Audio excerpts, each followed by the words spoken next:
So in this video we'll take a look at how to import an image so that you can draw on top of it.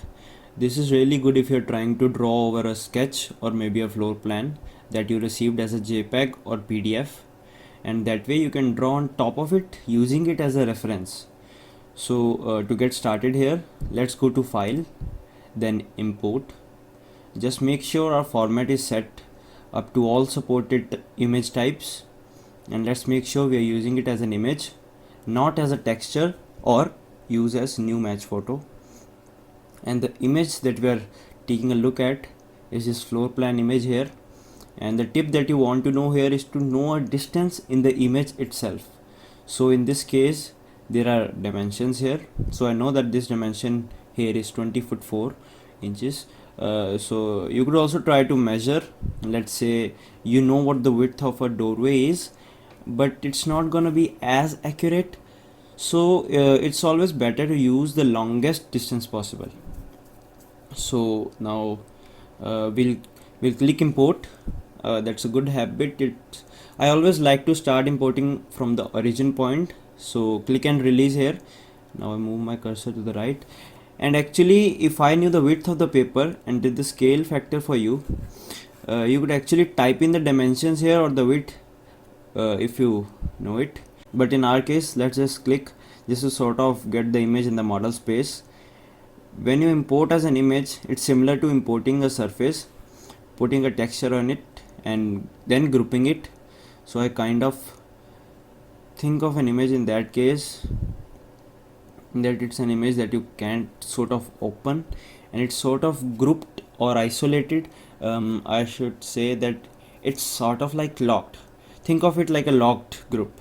So it's great to just kind of trace on top of. If you want to actually draw inside and sort of cut away part of the image, we can click right click and actually explode the image. That way it's an actual surface that we can draw on top of and then push pull. The only downside to this is it's a projected surface, so the sides kind of pull up, which actually in our case might actually help us a little bit. So I'm gonna undo that. So we have the image imported, and the next thing I want to do is take the tape measure tool, and I don't want to draw a guide, so I want to turn off the plus sign on that tool here. In this case I can press Option on a Mac, Control on a PC, and I'm gonna scroll in as close as I can, and I'm gonna click and release on top of this distance. Now scroll out and scroll back down, and I'm gonna simply measure this. So I'm gonna click again.